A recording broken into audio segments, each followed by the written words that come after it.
Welcome back to Midday. We are talking about the KEG lecture series. Of course, the Kamloops Exploration Group always putting this wonderful event on and supporting the interests of mining and prospecting for minerals, metals, and petroleum.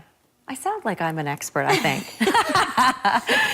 We are joined by Catherine Hickson, who is going to be an integral part of this KEG lecture series because, Catherine, you are kicking it off tonight. I am kicking it off, and I am just so thrilled to be here and to be able to do that with such an amazing new find for Wells Gray Park. Yeah, so you're focused mostly on Wells Gray. Your speech tonight will be about that, about I think it's called the wow factor, and talking a little bit about a geological feature that has been hidden away in Wells Gray.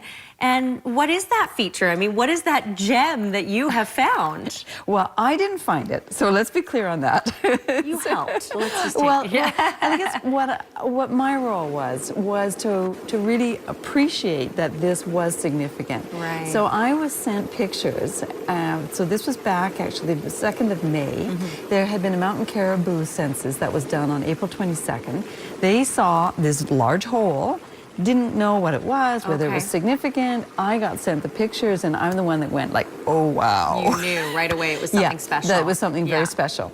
And I have a group of friends. I belong to the Canadian, well, a couple of groups, but one that has in particular the Royal Canadian Geographical Society. And a colleague, John Pollock, is a cave expert as well as a surveyor. And so I gave him a call and I said, John, I have some pictures I'd like you to look at. He did, and immediately, like within 10 seconds, he gets back to me and says, go on. Yeah, like it was something spectacular. So exactly. Take so us that's through what we're looking at. So what we're looking at here, this is a 3D rendering. So John, as I said, is a surveyor. We did a flight round and round and round and set survey points. And so what he's done is he's, from the photographic record that we have, he's recreated a three-dimensional image. Wow. And so we're seeing it. So the cave is 100 meters in that sort of long, elongate direction, 60 meters. And we can see at least 145 meters down into the cave. Wow.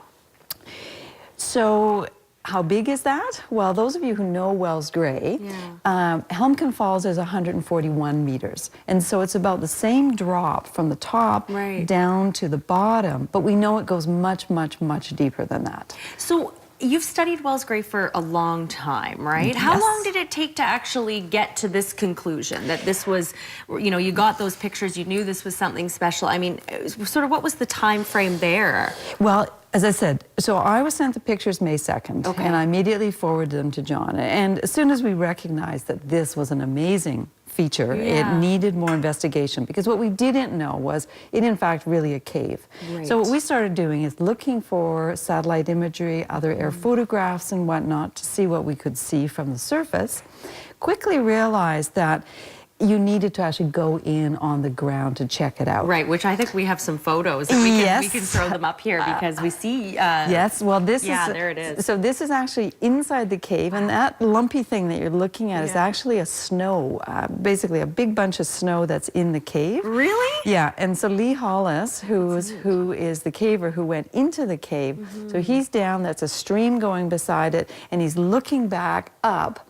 But it's basically all snow above him. Wow, that's unbelievable. And then this is just a picture looking down into the cave. And what you see there, what's important is that river.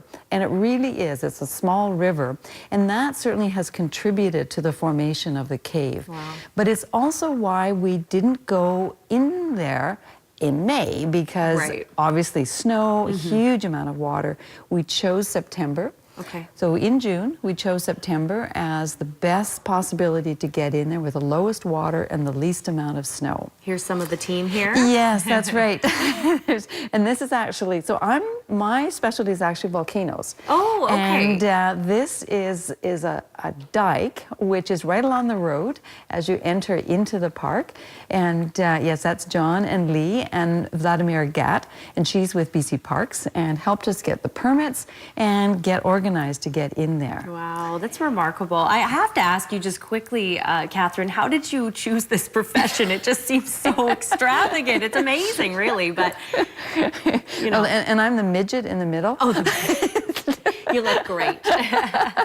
No, this is exciting. So you'll be speaking tonight. Of course, the Kamloops Exploration Group lecture series kicking off at TRU in the Mountain Room at 7 p.m. tonight. And there's a fantastic lineup. And of course, the website lists that entire lineup. But it must feel pretty special to kick it all off. It does. And I'm really thrilled to be. I've had this long-time association. As I say, my focus, I did my PhD on the volcanoes of the southern part of the park, and have continued. I have a couple of books out on the park, and just this is a fabulous gem to add to the collection of gems that are Wells Gray Park. Yeah, it's beautiful, and there you go. There's the lineup right there, but of course more information on the website, keg.bc.ca. Catherine, we're out of time, unfortunately, but thank you so much for being here. Well, thank you for the invitation. Absolutely. Come back again, and best of luck tonight. Thank you. We're back in a couple of minutes on Midday. Stay with us.